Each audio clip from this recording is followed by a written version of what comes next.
Call of Duty just got the newest version of its Battle Royale in the form of Warzone 2.0. Alongside the interesting addition of the new DMZ mode, how well does it stack up to the original? And how well can the DMZ compete against games like Escape from Tarkov and The Hunt Showdown?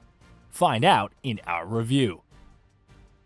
When it comes to Battle Royales, I'm far from an expert. Don't get me wrong, I've played an absurd amount of Battle Royales, constantly hoping that one of them would click for me and I'd get sucked into the genre like most other gamers seemingly do.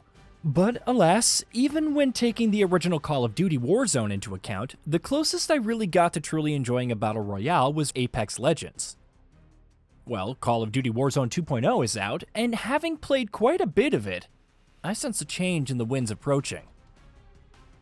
Let's get the most basic things out of the way. When it comes to being titled Warzone 2.0, you'd actually be surprised at how little has changed in the transition from the original Call of Duty Warzone. I'm sure several weapons and items have seen changes, both sweeping and minor, but the map is certainly new. But for all intents and purposes, Call of Duty Warzone 2.0 is an iterative sequel. It's not as sweeping a transition as the original Warzone was from Call of Duty's first attempt at a Battle Royale in the form of Call of Duty Black Ops 4 Blackout. Being iterative is hardly a bad thing though, and Call of Duty Warzone 2.0 quite easily proves as evidence to this fact. Numerous studios have worked on the game, and the pedigree and experience of these developers definitely shows. Call of Duty Warzone 2.0 has also quite clearly seen what other Battle Royales have been doing, and is more than happy to adapt some of the best ideas from its genre. But first, I'd like to talk about the biggest new addition to Call of Duty Warzone 2.0. Its new DMZ mode. Sitting in the same genre as Escape from Tarkov or The Hunt Showdown, Warzone 2.0's DMZ mode acts as more of a co-op experience with some light PvP elements, rather than being outright PvP game like its main Battle Royale counterpart. The concept behind DMZ is simple. You either solo or as part of a squad. Drop down into the Battle Royale map to complete objectives. These objectives range from simple things, like looting a certain number of containers, to more complicated affairs like having to find a new weapon blueprint. The twist is that you and your squad also have to escape from the map to claim your bounty. While completed objectives and the experience you earn by fighting enemies, both AI controlled as well as other players, still counts, you won't get to keep any of your sweet loot if you don't escape. What sets DMZ apart from the Battle Royale, aside from the presence of AI-controlled enemies, is the fact that encounters against other players are quite rare, and tend to end up in either elongated tactical firefights, or short, intense bursts if one team can manage to ambush another. There's really no in-between here when it comes to fighting against other players in DMZ. This, alongside with the fact that you never really get to keep track of how many players are still alive in the map, adds a great amount of tension to just about everything you're doing. The idea that there might be other operators just around the corner informs just about any decision you end up making, be it deciding to use loud weapons and engage in firefights, making a beeline for the big shared objective in the map, or just quietly looting a bunch of buildings and getting the hell out of there with your spoils. DMZ is by no means a unique concept.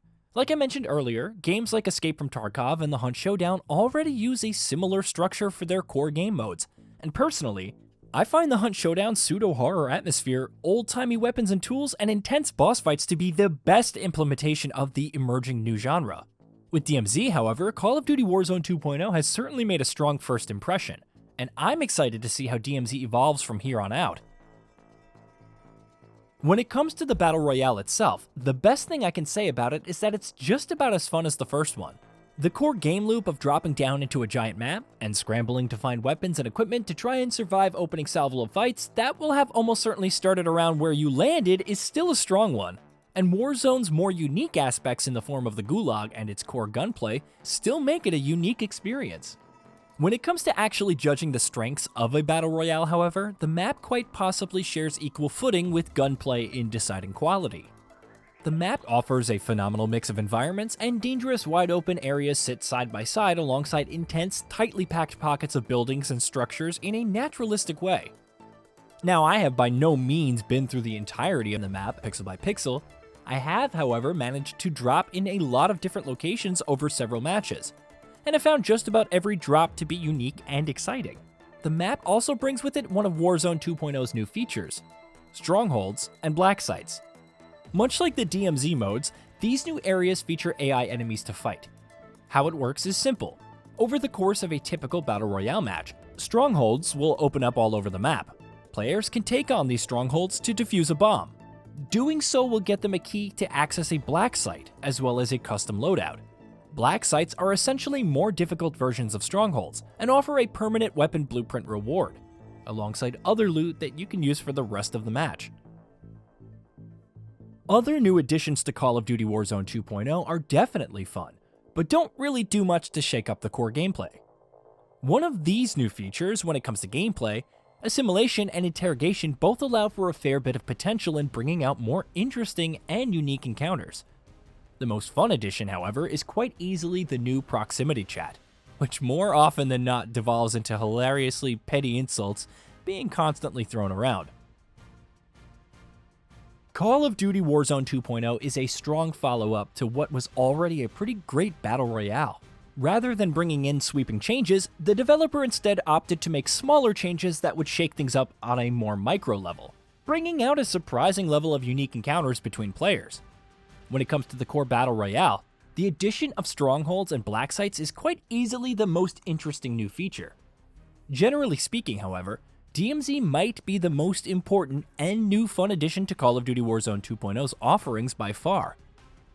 Its PvE-centric approach, while fun and addicting on its own, still maintains an air of tension and dread by obfuscating the presence of player-controlled combatants. Its narrative, while minimal, is also an interesting hook to keep players playing. Ultimately, while Call of Duty Warzone 2.0's Battle Royale still might not be my cup of tea, I'm pretty sure that the game's found a permanent home on my SSD thanks to its Addictive Dmz Mode. Call of Duty Warzone 2.0's Battle Royale is an iterative upgrade. If you enjoyed the original Warzone, you'll enjoy the new one. The DMZ mode, on the other hand, is new and a lot of fun thanks to the fact that you're never sure if you're going to run into another player as you try and complete your own objectives. Hey, did you know that we at Gaming Bolt upload new videos every day? Stick around, drop a like, subscribe, and hit that bell. Let us know what kind of content you'd like to see in the future with a comment below.